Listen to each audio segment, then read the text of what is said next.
University professors are threatening to strike by walking off the job and blocking the learning process if issues relating to pay and conditions are not resolved immediately, including the demand of dismissing the Board of Administrators. European Commissioner for Migration Dimitris Avramopoulos and Interior Minister Fatmir Jafai signed a historic agreement today for unifying work with Frontex here in Albania. At least 10 children are lying every day in bed in Elbasan's paediatric ward seeking medical care for the flu, and the situation is no different at other regional hospitals across the country. Good evening. It's 6 o'clock on Monday, the 12th of February 2018. Welcome to the English edition of Aura News. My name is Alexandra, and I'm here to bring you the day's top stories from across the country translated into English. The government has a 10-day time limit to solve the problems created in universities. Otherwise, academics will launch a strike, refusing to teach and therefore blocking the education process. The threat from the professors is not just related to the delay of wages, though this is considered to be both a moral and financial denigration, but also to the gaps created by the higher education reform. At a forum for academic freedom, professors of the University of Tirana asked to immediately launch negotiations with the government in order to find solutions to the numerous problems. The professors also demand a complete rehaul for the Board of Administration, encompassing the chair and all members, accusing them of being the ones who have caused such problems. To change the law, the board members of the administration must be dismissed, said Professor Mark Marcu. According to Professor Agron Jekmarkai, such a situation has never been seen before at universities. The board members caused these anomalies, he said. Former Dean of the Law Faculty, Altin Shegani, says that the reform of the higher education system should be reviewed because of the problems it has caused. The law on higher education needs to be changed, said Shegani. The Education Ministry confirmed the transfer of salaries to the professors' bank accounts today, while encouraging the debate to continue as a way of enhancing quality, performance, youth employment, and the accreditation of study programs. However, putting another kink in the chain of improvement for higher education institutions is the lack of sub-legal acts. Academics will be represented by a total of 10 people in discussions, with Minister Nicola preceding the debate by saying that sub-legal acts will be adopted soon.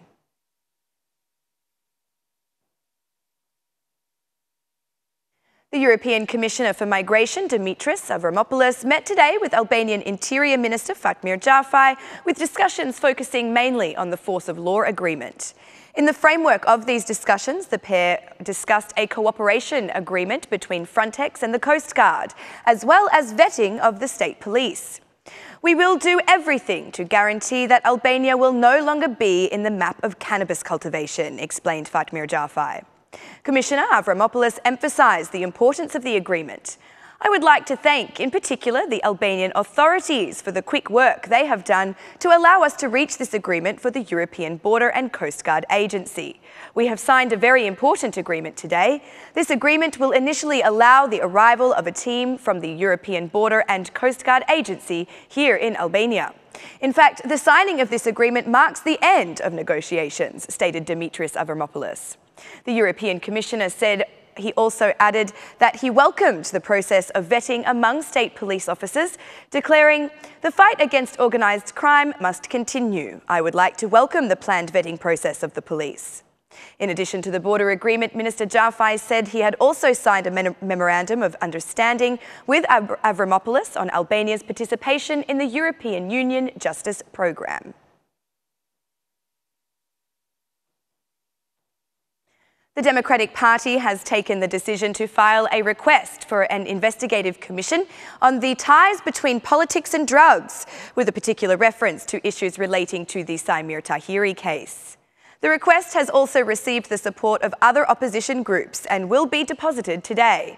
The public knows the fact that, for 2 years in a row, while Albania turned into a drug-producing granary, the Interior Ministry and the Prime Minister had information that this was being done via the direct involvement of state police and senior field officials. It was done directly with the blessing of senior state police leaders, stated the chair of the DP, Lulzim Basha. Sources from the DP said the Commission would verify the legality of actions taken by the Assembly and the government and interventions in the investigation of the case of the former Minister Tahiri. According to sources, the Tahiri Commission will have several objectives: verifying the legality and effects of the Assembly's decision not to allow the arrest of Tahiri, assessment of the Prime Minister's actions and those of other members of the government to determine if they align with the definition of obstruction or intimidation of the prosecution to investigate Tahiri, independently investigating the legality of Nazar Saiti's extradition as a person under investigation for the same issue as Tahiri, as well as an analysis of the effects his extradition brought about in regards to the case against the former Minister of Interior.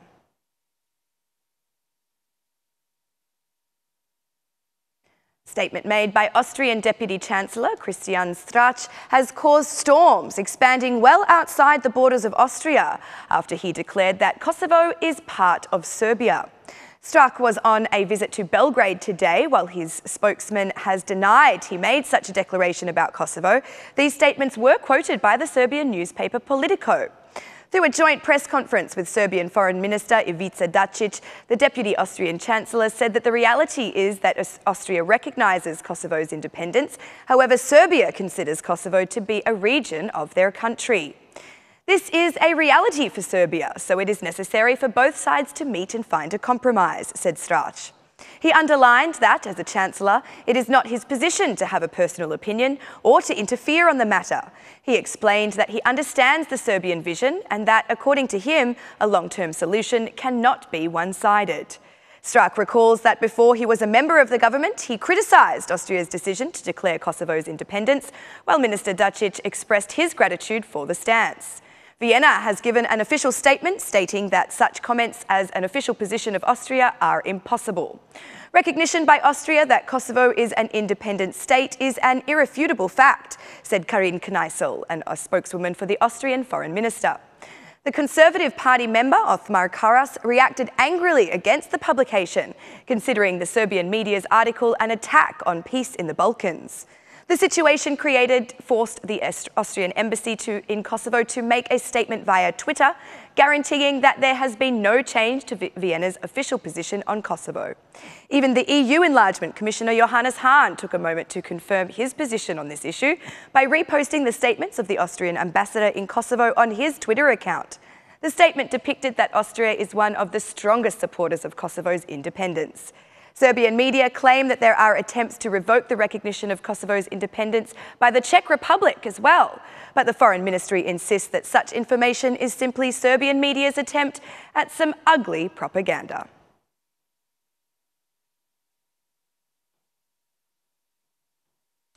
Albania is at the peak of a flu epidemic, and the situation is being reflected in paediatric wards across the country. At least 10 children are lying in the paediatric ward of Elbasan each day, with around 200 other patients arriving on a day-to-day basis in seek of medical assistance. Head of Paediatrics, Dr. Irena Paloshi, spoke of an increase in the number of cases early this month, but notes an artificial influx due to avoidance of the family doctor. Avoiding the family doctor creates an influx for regional hospitals, clarified Paloshi. The paediatricians had clear advice for all parents, stating, "Do not neglect to seek medical treatment." A similar influx has been noted in regional hospitals across the country, as the aforementioned in Elbasan.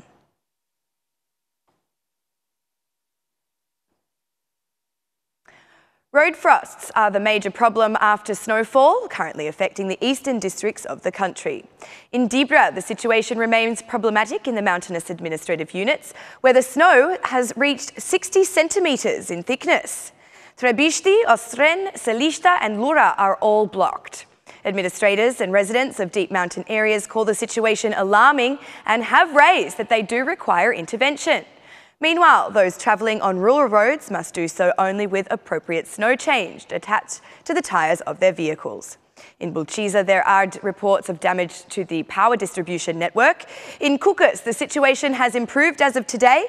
The roads are passable, but care is still required by all those travelling in the area. In Valbona, snow is reaching up to 15 centimetres, but there are no reports of problems there. On the other hand, the road to Theth remains blocked.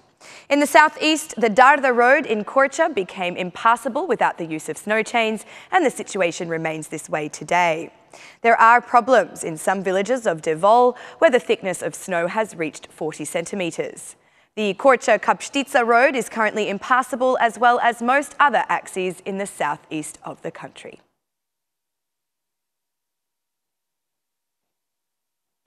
That's the news across the country today. Thank you for watching our English edition this evening, and be sure to join me again every Monday to Saturday at 6 p.m. for your local news in English. On behalf of Aura News, thank you and good night.